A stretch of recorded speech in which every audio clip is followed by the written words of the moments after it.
მოგესალმებით. ჩვენ რამდენიმე წუთის წინ მოვისმინეთ EUTO ODIHR-ის და ევროპარლამენტის სადამკვირვებლო მისიების პირველადი ანგარიშის შესახებ ინფორმაცია და მათი პრესკონფერენცია. მე უპირველეს ყოვლისა მინდა მადლობა გადავუხადო EUTO ODIHR-ს, ევროპარლამენტს და მათი სახით ყველა საერთაშორისო და ასევე ადგილობრივ დამკვირვებლებს იმ საქმისთვის, რომელიც მათ გაწიეს თვითმმართველობის არჩევნების დროს. ჩვენთვის მნიშვნელოვანი არის ის, რომ მათი მონაწილეობა უზრუნველყოფდა მათ შორის იმ პოლარიზებულ გარემოში, რომელზეც მათაც ისაუბრეს, ობიექტური შეფასების არსებობის შესაძლებლობას.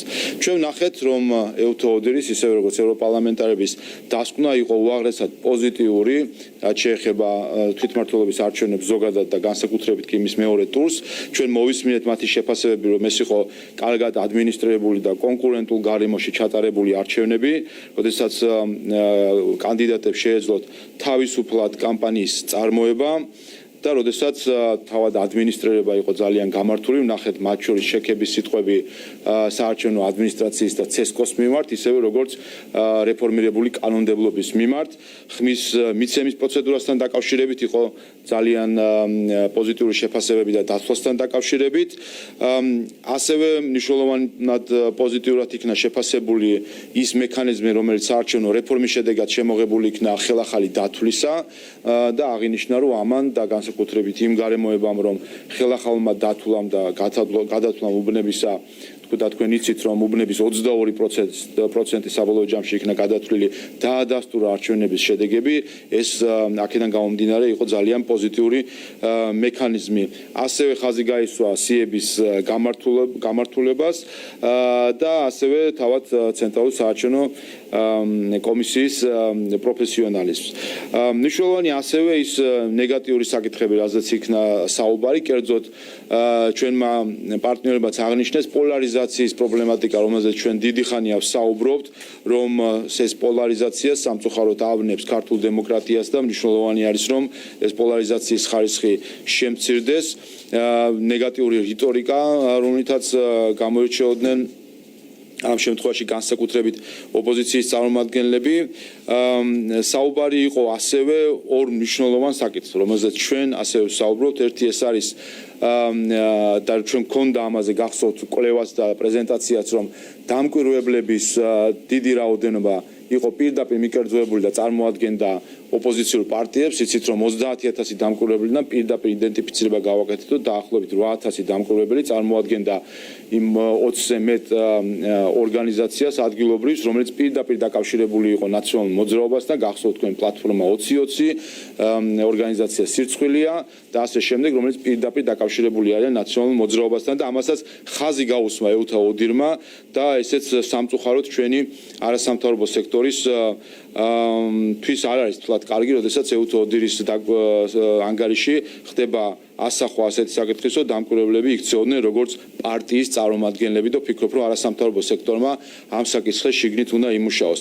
ასევე მეორე საკითხი, რომელზეც ჩვენ ხშირად ვსაუბრობთ ხოლმე, ეს გახლავთ ტელევიზიების მიკერძოებულობა და EUTO ODIHR-მა კიდევ უფრო დაამძიმა საკუთარი შეფასება, ვიდრე ეს იყო წინა შუალედურ ანგარიშზე, რომელიც პირველი ტურის შემდეგ გამოქვეყნდა და პირდაპირ თქვა, რომ ზოგი ტელევიზია თავისი მიკერძოებით იქცეოდა როგორც ღია პარტიული აქტივისტი, ან ეს იყო ღია პარტიული აქტივიზმი, როდესაც როგორც ტელევიზიები იქცეოდნენ.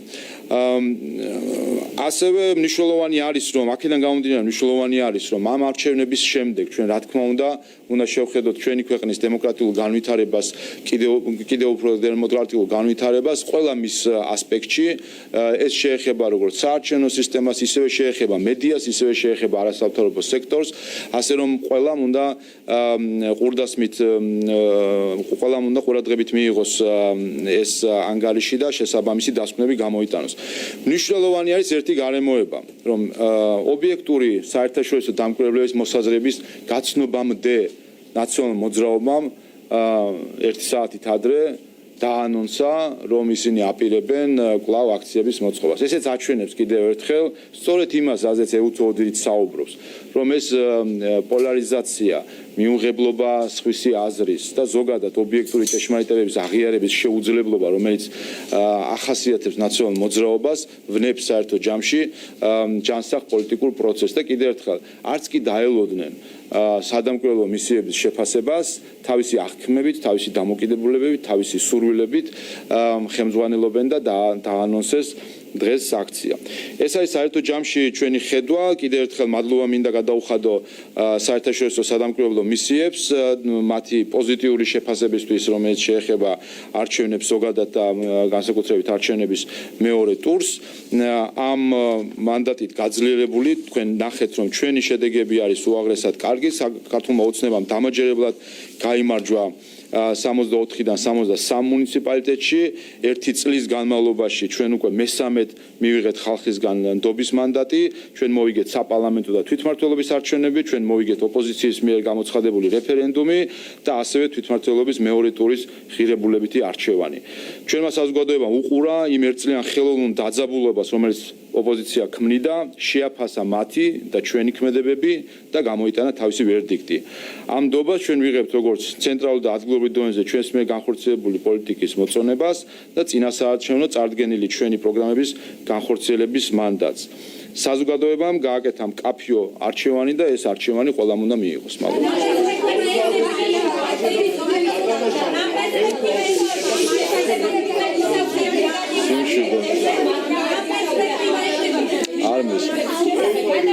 კარგი, მოვიწყოთ თანმიმდევრობა. აი აქედან დავით.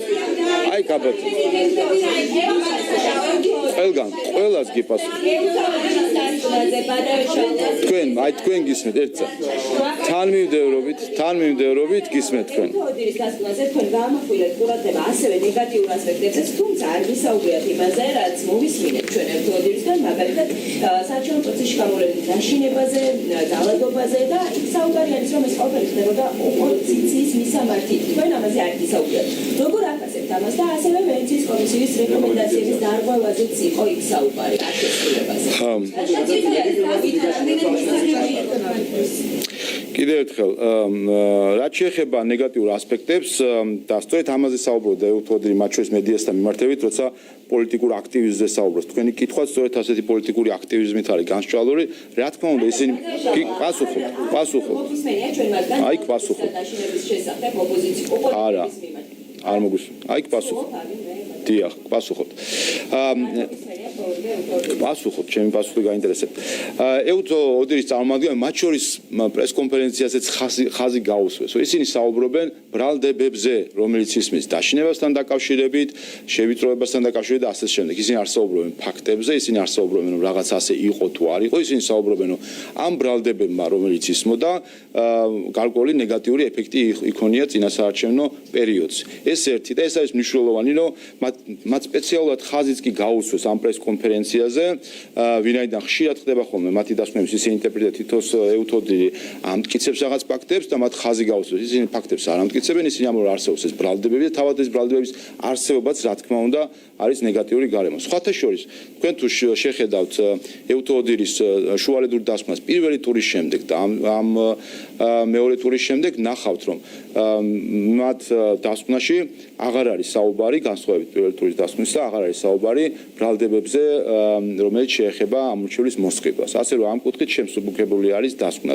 რაც შეეხება ამ ბრალდებებს, კიდევ ერთხელ ამაზე ჩვენც გქონდა საუბარი, სტატისტიკაც წარმოგიდგინეთ და იცით რომ მაგალითად საპარლამენტო არჩევნებთან შედარებით ადგილობრივი თვითმმართველობის არჩევნების დროს უფრო ნაკლები ფაქტი იყო, ძალადობის ფაქტი სულ იყო ერთი პირველ ტურთან დაკავშირებით გახსოვთ დმანისის შემთხვევა თუ არ ვცდები, რაც შეეხება თქვა სისხლის სამართლის საქმეებს, სამჯერ ნაკლები სისხლის სამართლის საქმე იყო წარმოებული თვითმმართველობის არჩევნების წინ და აქ ძირითადად ეს იყო მსუბუქი საკითხები, შეეხებოდა დაზიანებას, ქონებას და ასე შემდეგ. ასე რომ ეს არის საკითხები, რომლებზეც რა თქმა უნდა ვისაუბროთ და მათ შორის ეს პოლარიზაციის გარემო გარკვეულწილად ამ დაძაბულობებს ხელს უწყობს.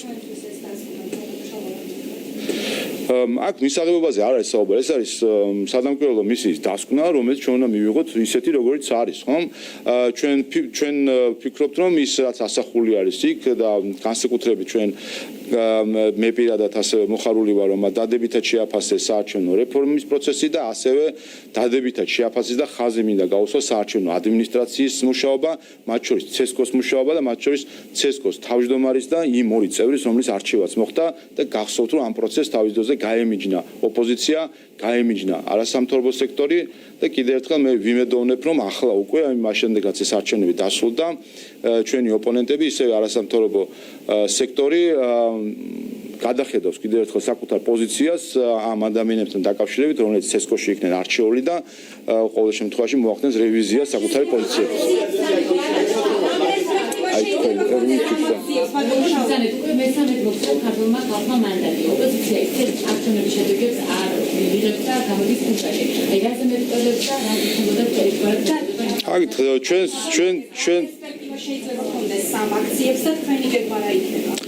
ჩვენს ქვეყანაში არის გამოხატვის თავისუფლება, ნებისმიერ ადამიანს ან ადამიანთა ჯგუფს შეუძლია ღია ცის ქვეშ თავისუფლად შეკრება და საკუთარი პოზიციის გამოხატვა, რაც არ უნდა მიუღებელია, არასწორი, ობიექტურ ჭეშმარიტებას აცდენილი იყოს ეს პოზიცია. ჩვენი ქვეყანა არის დემოკრატიული ქვეყანა, სადაც არის გამოხატვის თავისუფლება და ყველა ადამიანს შეუძლია ამით ისარგებლოს.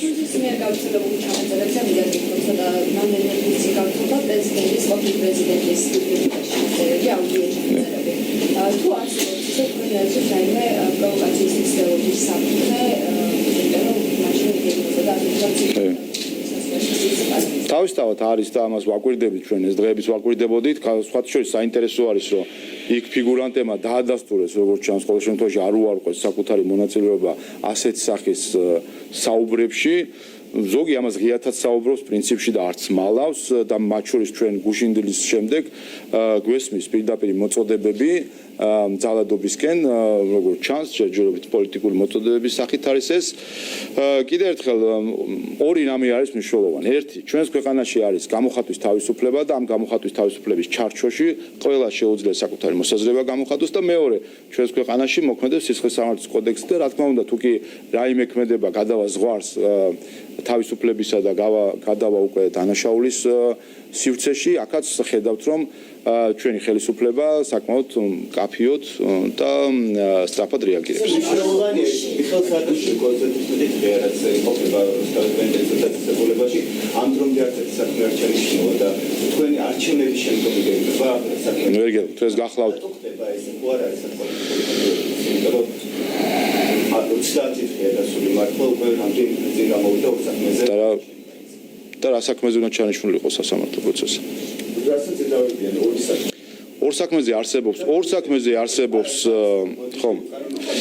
ვერ გეტყვით, ხა ეს გახლავთ პროცედურული საკითხი, რომელსაც წყვეტს ამ შემთხვევაში ბრალდება სასამართლო და მათი გადასაწყვეტია ეს პროცედურები.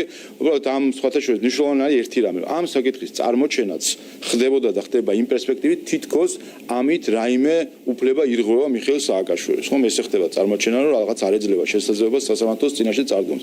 არანაირ უფლება არ ირღვევა. მის წინააღმდეგ არსებობს ორი განაჩენი, ამ განაჩენის აღსრულება ხდება, სასამართლო პროცესი გუშინ ჩაინიშნებოდა თუ ხვალ, ამაში არაფერს არ ცვლის საერთოდ, იმიტომ რომ მის წინააღმდეგ არსებობს ძალაში შესული განაჩენები. რაც შეეხება მიმდინარე საქმეებს, თუ იმ ახალ ბრალს, რომელიც წარედგინა, ამასთან დაკავშირებით პროკურატურა სასამართლო იმ პროცედურების მიხედვით, რომელიც მათ აქვს და იმ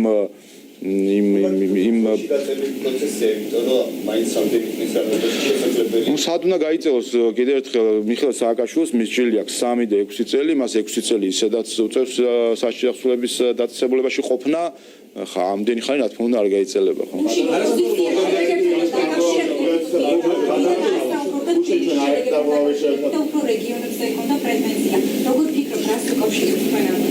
ვინ არ საუბრობდა? მათ წააგეს ყველგან და საშუალოდ ეს არის 10%-იანი უპირატესობა, რომელიც ქართულ ოცნებას აქვს. თქვენიც რომ საერთო ეროვნული მაჩვენებლები თუ შევხედავთ მიღებულ ხმებს, 93,000 ხმით მეტი მიიღო ქართულმა ოცნებამ. 55% მიიღო ხმების ქართულმა ოცნებამ. ოპოზიცია ამ არჩევნებში დამარცხდა და რაც უფრო მალე აღიარებენ რეალობას, თუმცა მათ რეალობა რა თქმა უნდა კარგად იციან. ჩვენს გუშინაც ნახეთ სხვათა შორის, რომ მიუხედავად იმისა, რომ იმ კარგი მაგალითი იყო წანისის წინასწარი მონაცემები, იცით რომ წანიში ელექტრონული თვლელებით ჩატარდა არჩევნები და ყველა პარტიას დამკვირვებლებას ფაქტობრივად უბნის დახურვიდან რამდენიმე წუთში იმ ჩეკებით, რომელიც ამოდის ამ მოწყობილებიდან, ქონდა უკვე მონაცემები ყველა უბნის ბრძანისის. ყველა მიცოდა ძალიან კარგად, რომ ქართული ოცნება ამ შემთხვევაში კალაძე იმარჯვებდა 56%. მიუხედავად ამისა, ისინი სპეკულირებდნენ, ატყუებდნენ თავის ამომრჩეველს, ატყუებდნენ უპირველეს ყოვლისა და ამბობდნენ, რომ აი ჩვენ ვიგებთ ბრძანის და ასახელებდნენ ფონიჭალის სამ უბანს, რომელშიც მართლაც მოიგო ნიკა მელია, მაგრამ მალავდნენ დანარჩენ უბნებს, უმალავდნენ თავის ამომრჩევლებს, რომ იქ წაგებული ქონდა და საერთო ჯამში 56% ქონდა კახა კალაძეს. აი ეს არის მათი დამოკიდებულება, ეს არის ტყუილზე აგებული პოლიტიკა, რომელსაც საბედნიეროდ გასავალი აღარ აქვს ქართულ საზოგადოებაში, ერთი რომ ქართულმა საზოგადოებამ ეს მთელი კინო უკვე ნახა, რაც შეეხება ბათილი ბიულეტენების ფრიალს თუ ბათილა ჩაითვალა, არ ჩაითვალა, ოქმი, დისბალანსი, ყველაფერში ძალიან კარგად გაერკვა ქართული საზოგადოება. ამისთვის კარგად არის მომზადებული მათ შორის CESCO, რომ დროული პასუხი გასცეს ამას და ხედავთ, რომ ამაზე რაიმე, ასე ვთქვათ, გავლენა უკვე ამას საზოგადოებაზე აღარ აქვს.